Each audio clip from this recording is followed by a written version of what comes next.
Rancher lived alone for years until a mother Bigfoot knocked, begging him to save her child. For 15 winters, Elias Ward spoke to no one but the wind, until one night, the wind knocked back. Through the blizzard, she came a mother, not a monster, her arms cradling a dying child.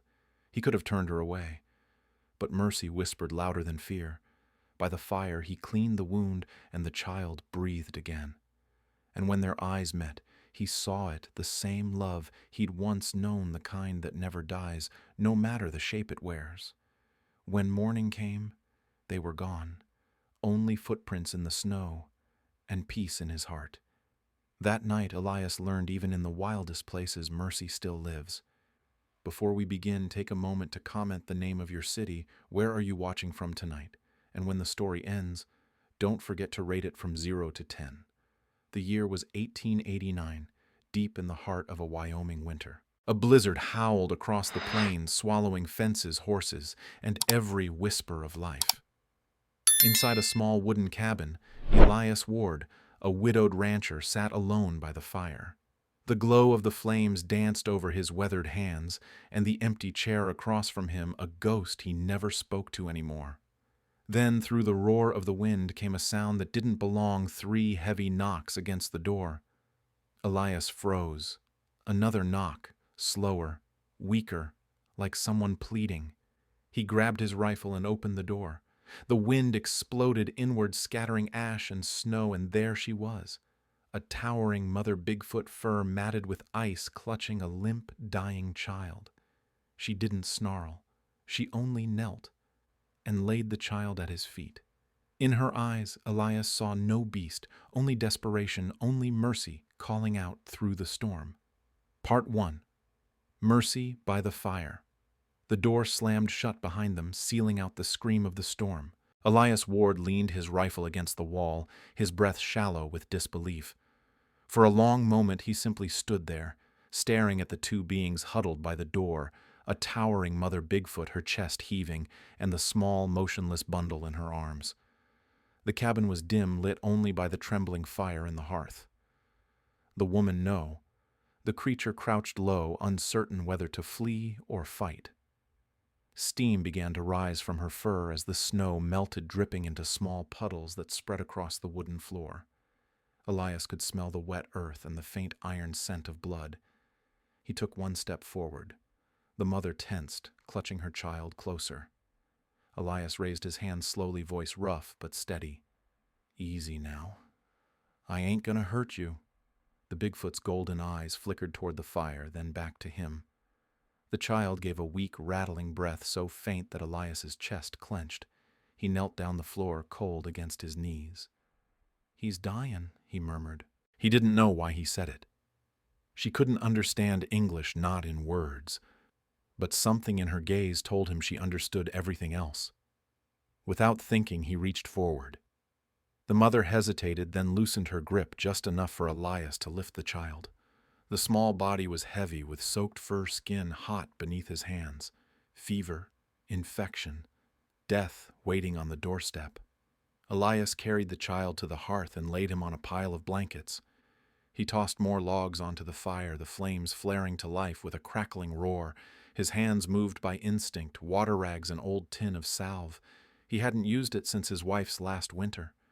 Behind him, the mother Bigfoot crouched near the door, watching. Every motion she made was careful, silent.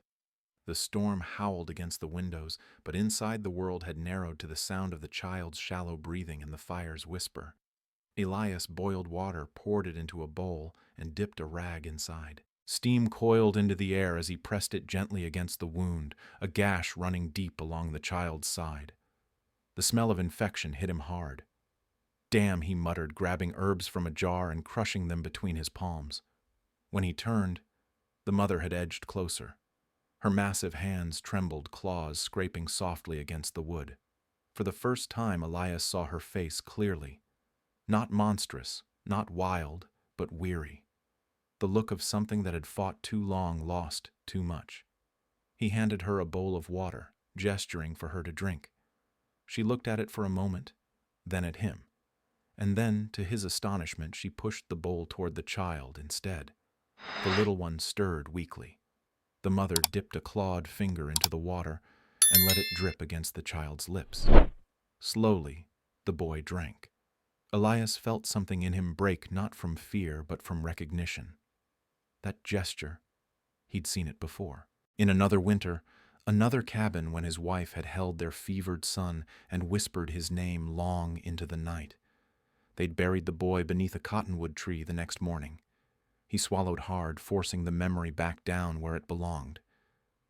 "You're a mother," he said softly, voice shaking.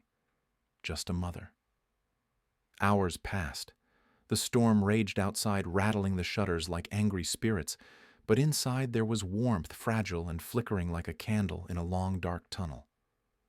Elias tended the wound, changed the bandage, and watched the fever slowly ease. The mother stayed close, always between him and the child, but her breathing slowed. Her eyes no longer darted in panic. She trusted him just enough. When Elias finally sat back exhausted, the cabin felt different. Not empty, not haunted. Alive. The firelight danced over the fur of the creatures, painting them gold and soft. The mother's eyes met his again. For a long, quiet moment, neither moved. In her gaze, Elias saw something he hadn't felt in years: gratitude. He looked down at his hands, cracked and rough from work and cold. "Guess we ain't so different after all," he whispered. The wind outside began to fade, its fury spent. Inside, the only sound was the soft crackle of the fire and the faint, steady breathing of a child who, against all odds, would live to see another dawn.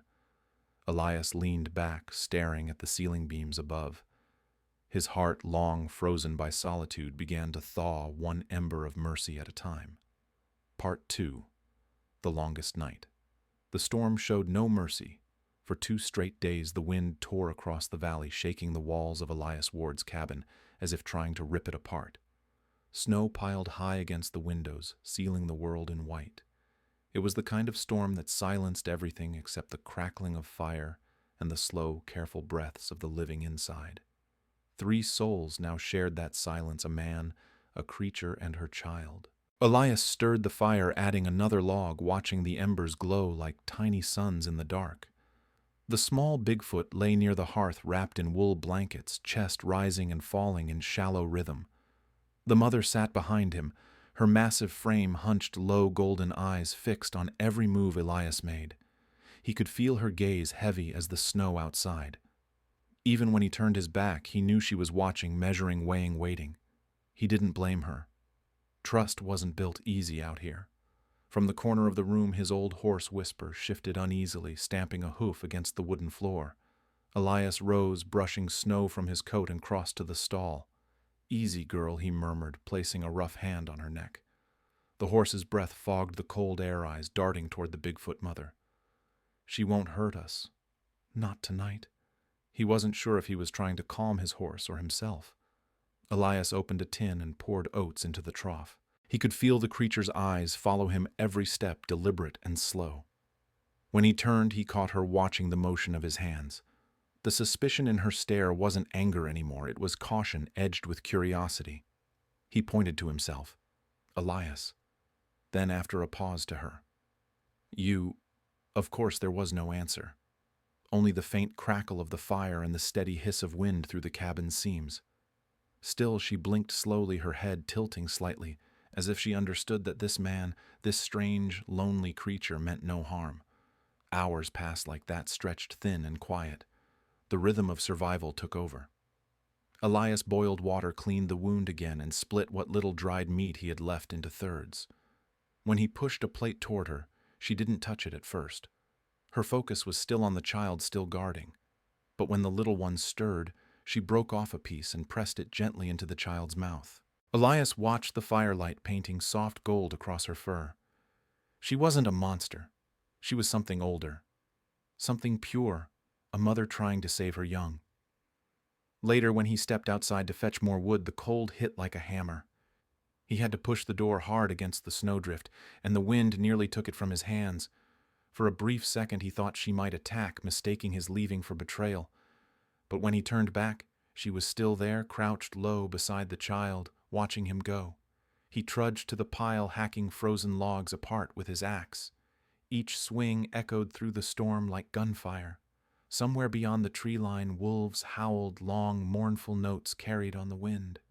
Elias glanced at the forest and whispered, "Ain't your night, boys. Not tonight." When he returned, stamping snow from his boots, he saw her standing, not menacing, simply watching him from the doorway. Her fur shimmered under the faint glow of the lantern. She gave a slow, deliberate nod as he passed.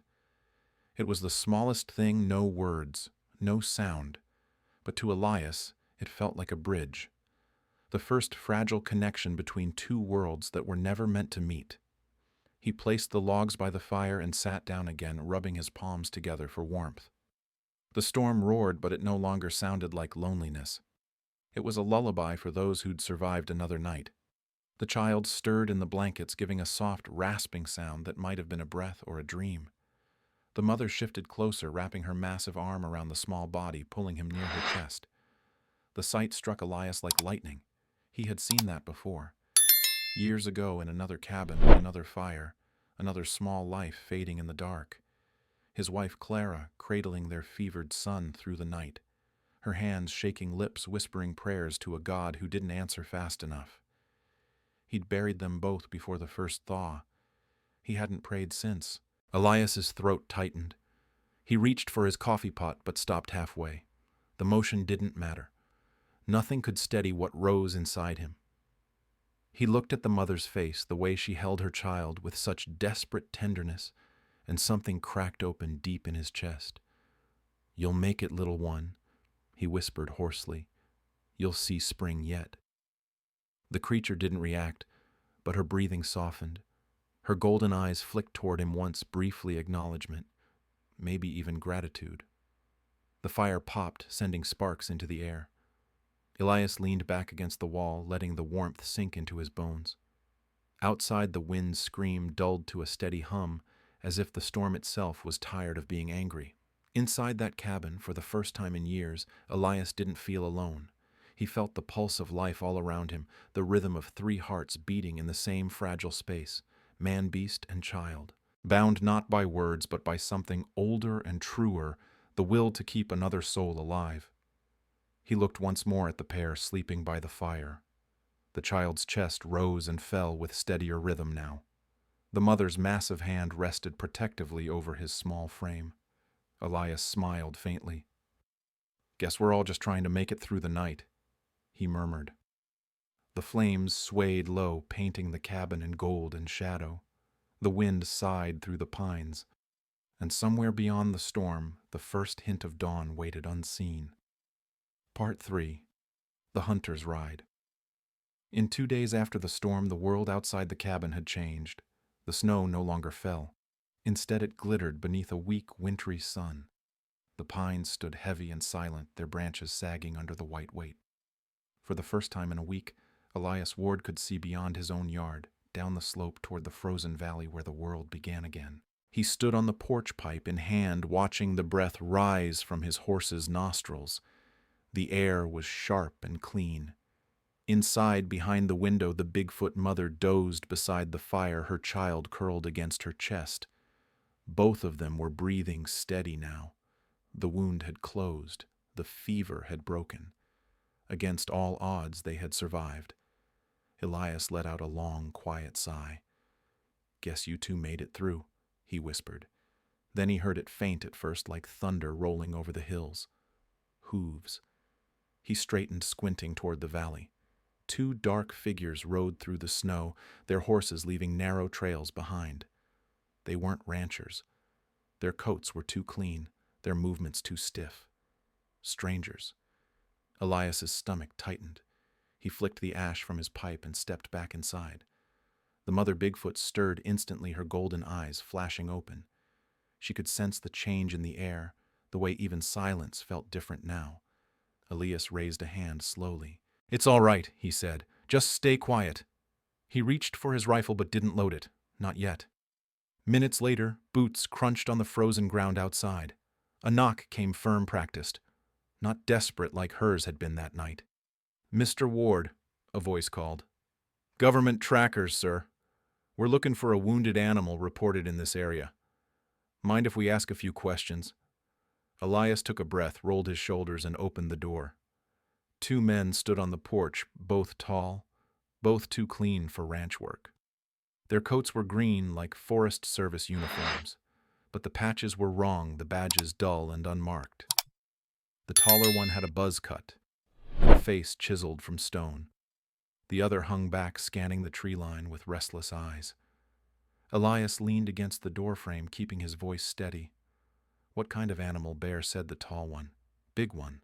Locals claim they saw tracks near the ridge after the blizzard. Looked wounded. Dangerous." Elias pretended to think. "Haven't seen a thing but snow and elk prints. My horse spooks easy. I'd know if there was something big around." The shorter man walked a slow circle around the porch, crouching near the edge. He ran his glove across a wooden beam and stopped. When he straightened, Elias saw what he was holding, a tuft of coarse, dark brown hair stuck to the wood. The man didn't say a word, just exchanged a look with his partner. The taller one forced a smile. "You sure, Mr. Ward, haven't seen or heard anything unusual?" Elias's jaw tightened. The fire inside him flickered, but his voice didn't waver. "I said I ain't seen nothing. You're welcome to look round outside, but I don't open my door to strangers for long." For a few long seconds, no one spoke. The wind whispered between them, tugging at the edges of their coats. Then the tall man tipped his hat slightly. "Appreciate your time, sir. If you do see anything strange, you let us know." "I'll do that." They turned and mounted their horses. The animals snorted, stamping impatiently at the snow. Elias watched as they rode off down the trail, slow and deliberate, until the sound of hooves faded into the valley. Only when the last echo was gone did he shut the door. Inside, the air felt heavy. He leaned his back against the wood, eyes closed, heart pounding. The fire crackled softly, filling the room with an orange glow. Behind him, the mother Bigfoot rose silently from her place by the hearth. Her eyes searched his face. She didn't know the words, but she could feel the danger that had brushed past their door. Elias sank into his chair, running a hand over his beard.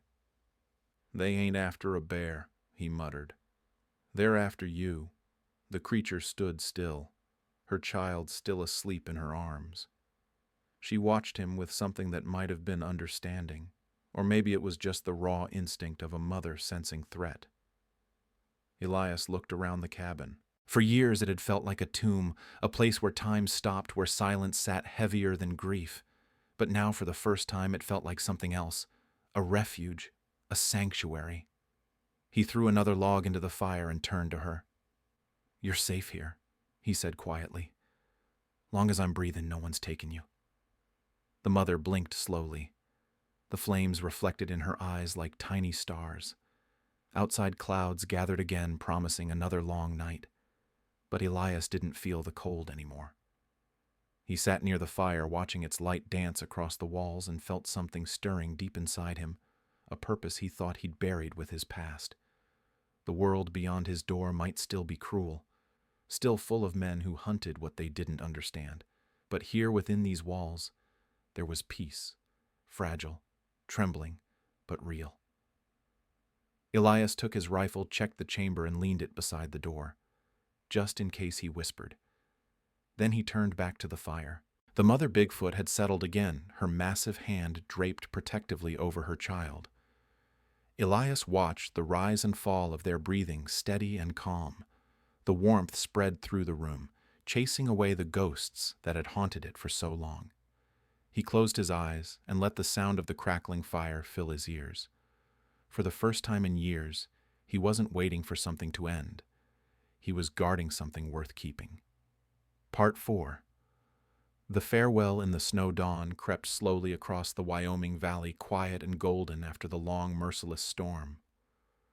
The snow no longer howled. It shimmered, glistening under the first light of morning. The world felt new again, washed clean, still, and impossibly fragile. Inside the cabin, the fire had burned low. Thin trails of smoke curled lazily from the hearth. Elias Ward sat slumped in his chair, a blanket over his knees, watching the last embers die. For the first time in years, his heart didn't feel heavy. It simply rested.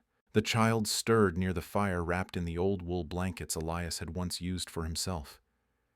His breathing was steady now, his small chest rising and falling in rhythm with the gentle sigh of the wind outside. The fever had passed. He would live. The Bigfoot mother watched from the shadows, her golden eyes reflecting the soft light that spilled through the cracks in the cabin wall. Her body, once trembling from exhaustion and fear, now stood strong and silent. She looked down at her child, brushed her massive hand over his head, and let out a low, soft sound, something between a hum and a prayer. Elias rose slowly, joints stiff from the cold. "It's time, isn't it?" he murmured. The mother turned toward the door. The morning light glowed against her fur, painting her in gold and silver. She reached for the latch with a hand that dwarfed the wood, pausing for just a moment before she opened it. Snow blew inward, bright and blinding. The valley beyond the doorway stretched endlessly, the forest waiting in the distance. Elias felt the cold bite his face, but he didn't move. The Bigfoot child stirred again, blinking against the light. The mother lifted him gently, cradling him close against her chest. For a moment, Elias could see them clearly, mother and child, framed in the doorway, a living shadow against the rising sun.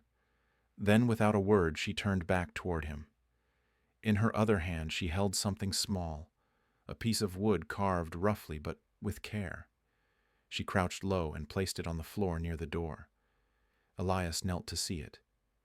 It was a simple carving, a hand palm, open fingers spread.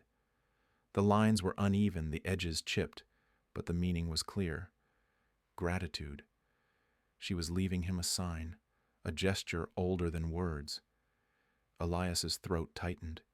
He picked it up gently, feeling the weight of it light as air, but heavier than anything he had ever carried. "You're welcome," he whispered. His voice cracked. "You're damn welcome." The mother stood again, her great shadow spilling across the room. The child gave a small whimper, a sound so human that it made Elias's heart ache.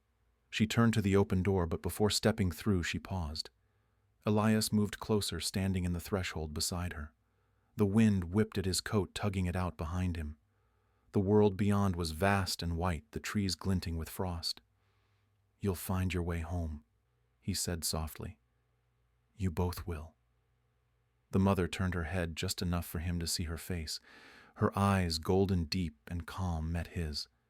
For a heartbeat, they simply looked at each other, two survivors of a storm, both inside and out. There was no fear between them anymore, only understanding. Only peace.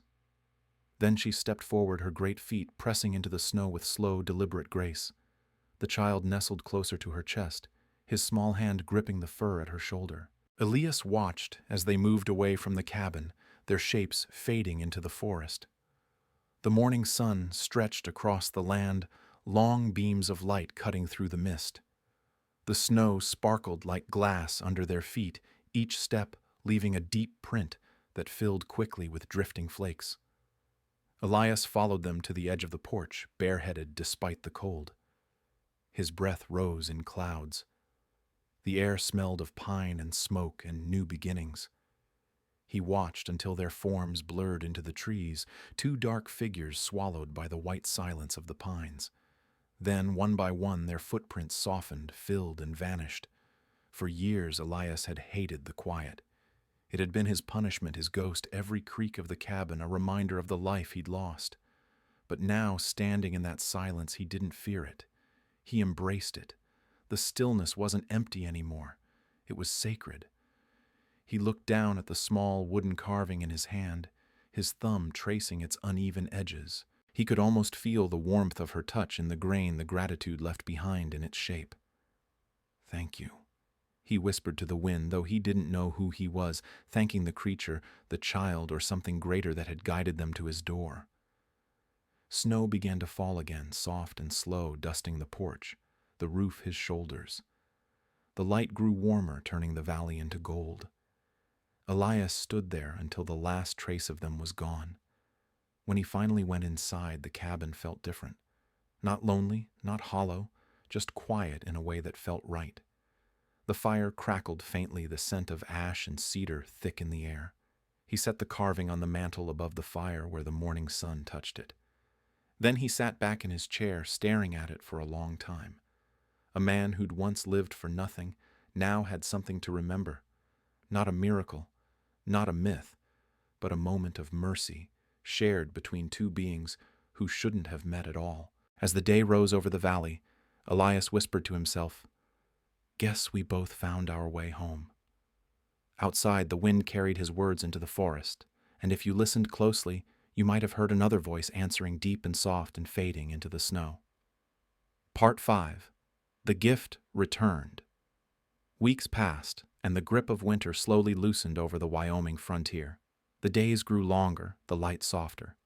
The snow that had buried Elias Ward's cabin for months began to melt, dripping from the eaves in slow, rhythmic drops. The valley stirred awake, timid, uncertain, but alive again.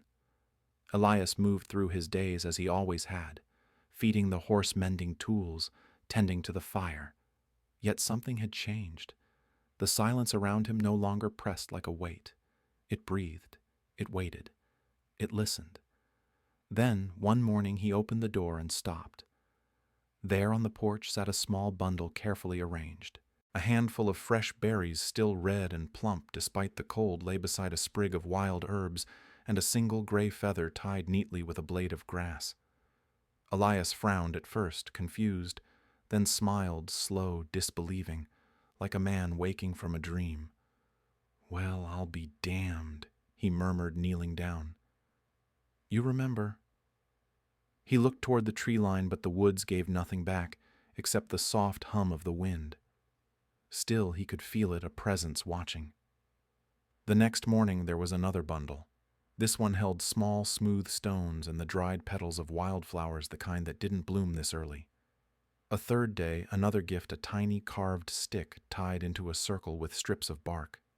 Each morning brought something new, something gentle, something impossibly deliberate. Elias began to look forward to it. The sound of his boots on the porch at sunrise became his favorite part of the day. He never saw who left the gifts, but he didn't need to. He knew. "They're saying thank you," he whispered one night, staring into the fire. "That's what this is." The carving she'd left the small wooden hand still sat on the mantel, polished now by the touch of his fingers. It had become his most precious possession. Then one morning in early spring, when the frost had thinned and the pines dripped with thawing snow, Elias stepped outside as the sun rose over the hills. The light poured through the forest like gold, catching on the last patches of white. He held his coffee mug, breath steaming in the cold air, and froze. At the edge of the trees, two figures stood. Even at a distance, he knew them instantly. The mother Bigfoot, tall and still as a stone, her fur shining in the dawn, and beside her, smaller now but standing tall, was the child. Elias didn't move. He set the mug down carefully, his pulse loud in his ears. The forest held its breath. The mother stood quiet, one arm resting gently on her child's shoulder. The young one shifted, uncertain, then stepped forward, one small step into the open. For the first time, Elias saw its face clearly. The scars had healed. The eyes, dark and wide, met his across the distance. For a long heartbeat, no one moved. Man and creature simply stood there, two worlds meeting again at the edge of morning. Then the child's chest rose. A sound came low, deep, and trembling. Not a growl, not a cry. Something softer, more human. A sound of thanks. It rumbled through the air like the earth itself had spoken. Elias felt it vibrate in his chest, in his bones. His throat tightened. He swallowed hard, blinking against the sting in his eyes. He lifted his hand slowly, palm open, just as she had done with her carving. The mother gave a slow nod, her eyes warm with recognition. Then she turned, guiding the child back toward the forest. Their movements were graceful, soundless, as if they belonged to the wind itself. Elias stood there long after they were gone, watching the last trace of them fade between the trees. He didn't call out. He didn't need to. He smiled wide, quiet, and full of tears. In the silence that followed, the world felt different. The air carried a peace he hadn't known since youth, The weight of loneliness, of guilt, of years spent grieving it, lifted like mist in the morning sun. He looked down at the porch, at the new gift waiting there, a small piece of polished stone shaped like a heart. He picked it up gently, closing it in his palm. "Thank you," he whispered to the woods, "for coming back." The breeze stirred the trees, carrying the scent of pine and thawing earth. Somewhere deep within the forest, a faint echo answered, low, soft, and full of life. Elias turned back toward the cabin, the smile still lingering on his face. The firelight inside glowed warm through the frosted window, waiting for him. For the first time in years, the old rancher felt no distance between himself and the world. Only connection. Only peace. The night. The west remembered night had settled softly over the Wyoming valley. The storm was long gone, but snow still fell in lazy, drifting flakes, whispering against the roof like the memory of the wind. Inside the cabin, the fire burned low, a faint glow of orange breathing against the dark. Elias Ward sat at his table, the small oil lamp flickering beside him. The journal before him was old, its pages yellowed and wrinkled from years of neglect. For a long time he simply stared at it, listening to the quiet hum of the night. Then, with slow, deliberate motion, he picked up his pencil and began to write. "That night I met Bigfoot, and she taught me that even in the darkest places mercy still lives." He paused, reading the words as if they weren't his own. The pencil trembled slightly between his fingers. Then he smiled faintly, peacefully, and closed the book. The cabin crackled with warmth. The fire had burned down to embers soft and pulsing like a heartbeat. Through the window, he could see the pines swaying gently, their needles glistening under the falling snow. The world outside was silent, but it was no longer empty. It was alive. Elias leaned back in his chair, eyes half closed. The quiet that once haunted him now felt sacred, filled with something unseen, yet deeply known. A mother's love, a child's strength, the miracle of mercy that had found its way to his door. He whispered softly to himself, almost like a prayer. In this harsh land, only love and kindness can keep a man's heart warm. The wind sighed through the trees in reply. He glanced once more at the wooden carving on the mantel, the small hand she had left behind. The firelight flickered across it, making it seem alive, glowing gently as if it too remembered. Elias smiled again, his eyes heavy with peace. The kind of peace that doesn't come from solitude, but from connection, from knowing that somewhere out there under the same sky, mercy still walked the earth.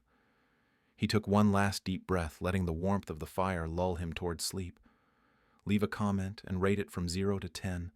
Subscribe and ring the bell. More stories from the Wild West await you. Outside, the snow kept falling soft as dreams. And inside that little cabin, the last rancher of the West finally rested, heart full, fire steady, and soul at peace.